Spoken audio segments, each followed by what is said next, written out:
Salam jumpa para subscriber, penonton, dan sahabat channel YouTube Kia TV. Salam dari pinggiran. Saya secara pribadi mengucapkan banyak terima kasih kepada semua para sahabat dan penonton channel YouTube Kia TV atas dukungan yang diberikan selama ini. Semoga materi-materi video yang saya sampaikan bermanfaat. Jangan lupa untuk membagikan video dan link channel YouTube Kia TV kepada teman yang lain. Juga mohon untuk di-subscribe sebagai bentuk dukungan kepada channel ini. Terima kasih. Terima kasih. Begitu banyak pertanyaan yang disampaikan kepada saya melalui chatting WhatsApp yang dikirim secara japri kepada saya. Dan pertanyaan-pertanyaan itu saya jawab secara langsung. Dan semoga jawaban dan penjelasan yang saya sampaikan memberikan pencerahan kepada para sahabat yang bertanya. Saya juga sampaikan permohonan maaf apabila masih ada para sahabat yang belum sempat saya respon oleh karena kesibukan. Saya juga masih bekerja dan aktif di salah satu perusahaan pertambangan di wilayah Kalimantan Barat sebagai penanggung jawab di bidang ketenagakerjaan. Kalau boleh saya sarankan, bila ada pertanyaan dari para penonton dan sahabat channel YouTube Kia TV, agar ditulis di bagian komentar setiap video saya, sehingga menambah traffic dari channel YouTube Kia TV. Oke. Pada kali ini saya menampilkan dan memilih beberapa pertanyaan dari para sahabat. Walaupun saya sudah jawab secara langsung via telepon. Namun biar para sahabat dan penonton yang lain bisa paham atau mengerti. Siapa tahu masalah atau kasus yang dihadapi sama. Saya mulai. Pertanyaan datang dari lae saya yang tinggal di kota Tangerang. Demikian bunyinya. Ya ahu Bang Gia, Horas. Abang Gia luar biasa. Mau berbagi ilmu dan pengalaman dunia ketenagakerjaan di media sosial YouTube. Saya salut sama abang. Kalau umpama 10 jari tangan dan jari kaki jadi jempol, maka saya angkat semua untuk abang. Sekali lagi Abang Gia luar biasa. Masih semangat muda. Terima kasih. Terima kasih. Bang Gia, saya mau bertanya dan mohon penjelasan. Di perusahaan tempat awak bekerja, ada karyawan PKWT atau kontrak. Kira-kira 1 minggu sebelum berakhir atau habis masa berlaku PKWT atau kontraknya dengan perusahaan, dia atau si karyawan mengajukan surat pengunduran diri atau resign dari perusahaan. Isinya bahwa dia mengundurkan diri dari perusahaan pada saat berakhir masa berlaku PKWT atau kontrak. Pertanyaan saya, Bang. 1. Di dalam aturan hukum tenaga kerja mengatakan bahwa kalau karyawan yang mengundurkan diri dari perusahaan atau resign wajib mengajukan surat pengunduran diri selambat-lambatnya 30 hari sebelum berakhir kerja. Sementara dari kasus ini, si karyawan hanya 1 minggu sebelum berakhir masa berlaku PKWT. Ini bagaimana, Bang? 2. Apakah karyawan yang mengajukan surat resign atau pengunduran diri berhak atas uang kompensasi? Mohon penjelasannya, Bang. Terima kasih, Bang Gia. Sawagele muliate. Hehehe. Terima kasih lah sudah mengirim pertanyaan, dan pertanyaan lain ini saya juga memilih untuk mengangkat untuk menjadi bahan video kali ini. Jawaban dan penjelasan saya atas pertanyaan sebagai berikut. Horas, ya ahobu, Bang. Hehehe. Terima kasih, Bang. Selain Abang, masih ada 3 orang sahabat lainnya yang menanyakan hal yang sama. Walau kata-katanya sedikit berbeda, tapi substansinya sama. Saya ucapkan terima kasih atas dukungan dan support yang diberikan kepada saya melalui channel YouTube Gia TV. Ya, channel YouTube Gia TV bermateri khusus aturan hukum ketenaga kerjaan, baik secara aturan hukum maupun pengalaman dalam penerapannya. Kepada para sahabat yang lain yang ingin mengerti akan dunia ketenaga kerjaan, tengok-tengoklah dan belajar dari channel YouTube Gia TV. Saya menjawab pertanyaan pertama. Pertanyaan ini sangat menarik. Ya, apa yang dilakukan oleh karyawan yang masa berlaku PKWT-nya atau kontraknya akan segera berakhir, dia mengajukan surat pengunduran diri atau resign. Saya katakan ini benar. Oke?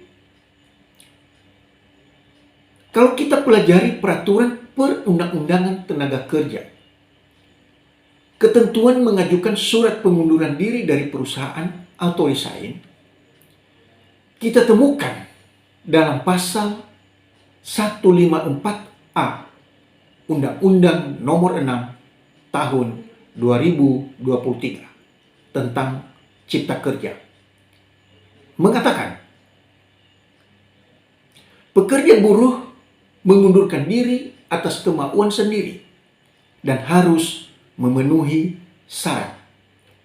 Pertama, mengajukan permohonan pengunduran diri secara tertulis selambat-lambatnya 30 hari sebelum tanggal mulai pengunduran diri. Kedua, tidak terikat dalam ikatan dinas. Dan ketiga, tetap melaksanakan kewajibannya sampai tanggal mulai pengunduran diri. Pasal 154 ini tidak menjelaskan secara tegas apakah ketentuan tersebut berlaku buat karyawan tetap atau karyawan PKWTT dan atau karyawan kontrak atau PKWT.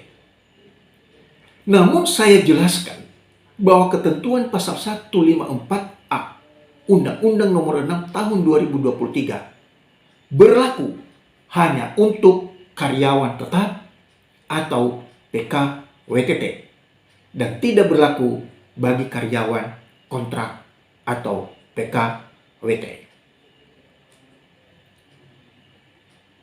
Sekarang bagaimana dengan karyawan PKWT atau karyawan kontrak yang mengajukan surat pengunduran diri 1 minggu sebelum berakhir masa berlaku PKWT? Untuk menjawab dan menjelaskan ini, saya ajak para penonton dan sahabat channel YouTube Gia TV membaca dengan seksama ketentuan pasal 8 ayat 2 Peraturan Pemerintah Nomor 35 Tahun 2021 sebagai berikut. Dalam hal jangka waktu PKWT sebagaimana dimaksud pada ayat 1 akan berakhir dan pekerjaan yang dilaksanakan belum selesai, maka dapat dilakukan perpanjangan PKWT dengan jangka waktu sesuai kesepakatan antara pengusaha dengan pekerja. Dengan ketentuan jangka waktu keseluruhannya PKWT beserta perpanjangannya tidak lebih dari 5 tahun. Oke, jelas ya aturan ini. Saya ajak para penonton dan sahabat channel YouTube Gia TV memperhatikan kalimat dalam hal jangka waktu PKWT sebagaimana dimaksud pada ayat 1 akan berakhir dan pekerjaan yang dilaksanakan belum selesai, maka dapat dilakukan perpanjangan PKWT dengan jangka waktu sesuai kesepakatan antara pengusaha dengan pekerja buruh. Dalam kalimat ini ada kata-kata dalam hal jangka waktu PKWT sebagaimana dimaksud pada ayat 1 akan berakhir. Titik-titik, maka dapat dilakukan perpanjangan PKWT dengan jangka waktu sesuai kesepakatan antara pengusaha dengan pekerja buruh. Oleh karena masa berlaku PKWT akan berakhir dan si karyawan mengajukan surat pengunduran diri dari perusahaan atau resign. Artinya, si karyawan tidak bersedia meneruskan PKWT walaupun perusahaan masih mau memperpanjang kontrak atau PKWT. Kata dapat dilakukan perpanjangan PKWT dengan jangka waktu sesuai kesepakatan antara pengusaha dengan pekerja buruh. Dalam case ini, si karyawan sudah terlebih dahulu menyatakan keinginannya tidak bersedia untuk meneruskan PKWT. Dalam artian, si karyawan memberitahukan kepada perusahaan keinginannya untuk berakhir PKWT sesuai dengan masa berlaku. Atau dengan kata lain, dengan mengirimkan surat pengunduran diri, si karyawan tidak bersedia meneruskan kontrak atau PKWT. Oke, jelas ya?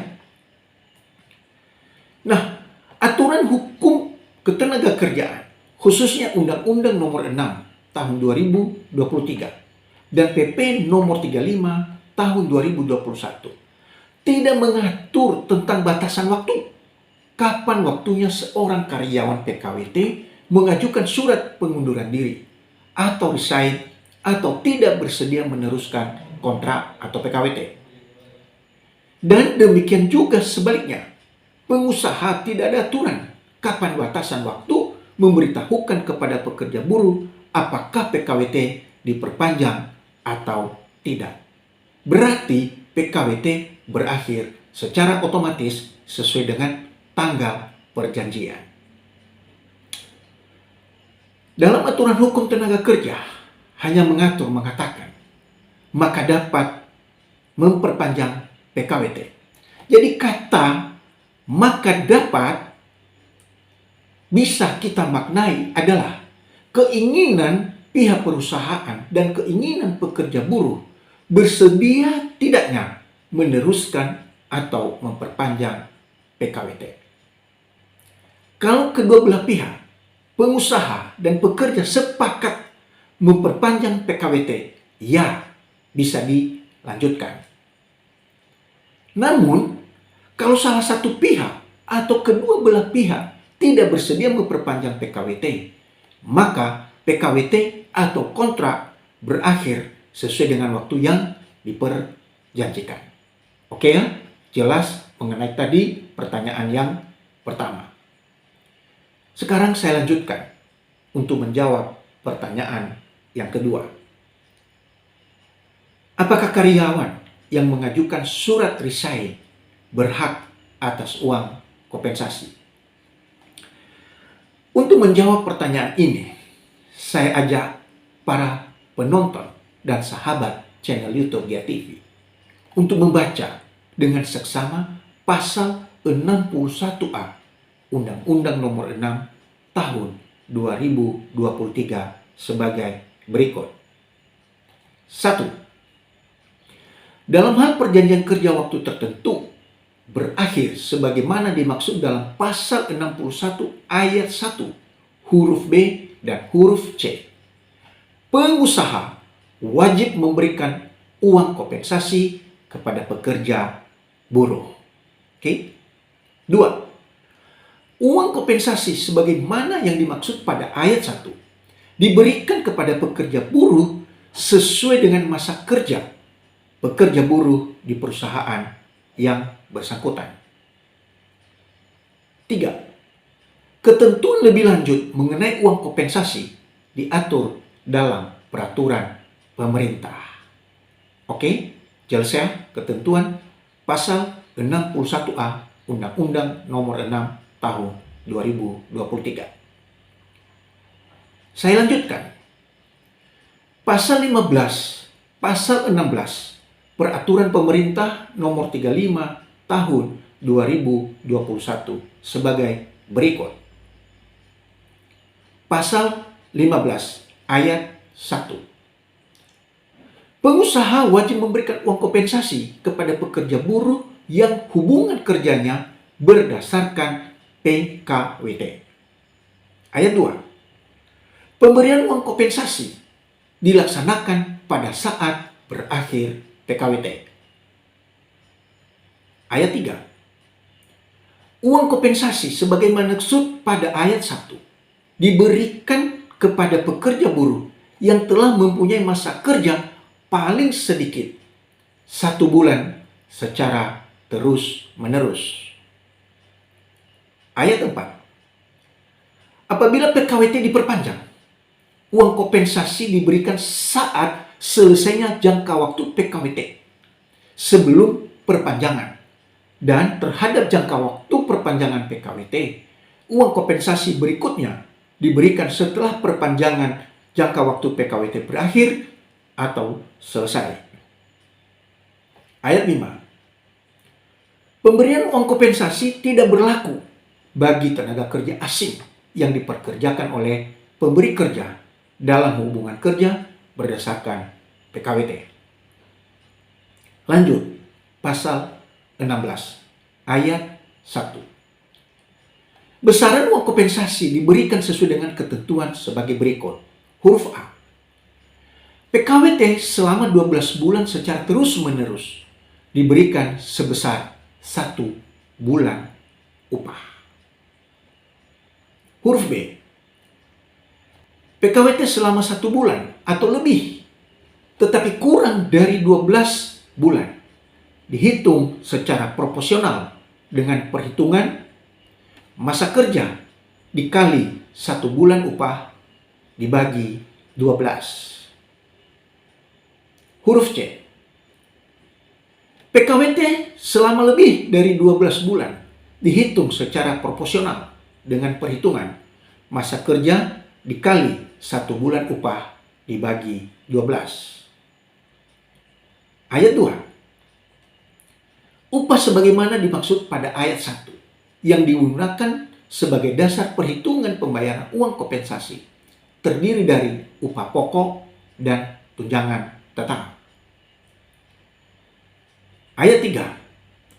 Dalam hal upah di perusahaan tidak menggunakan komponen upah pokok dan tunjangan tetap, maka dasar perhitungan pembayaran uang kompensasi yaitu upah tanpa tunjangan.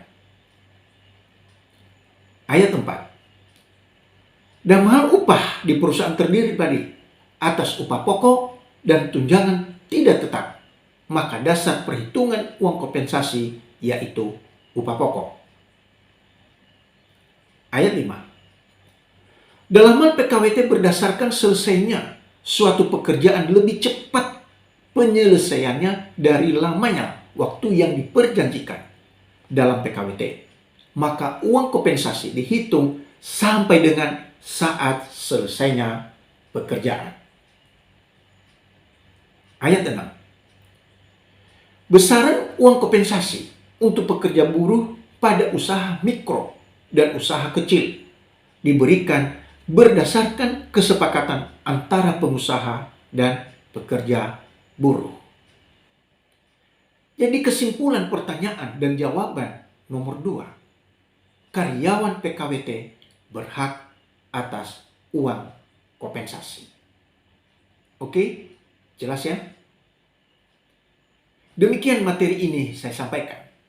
Semoga bermanfaat, menambah wawasan, pengetahuan, serta keilmuan kita akan dunia ketenaga kerjaan.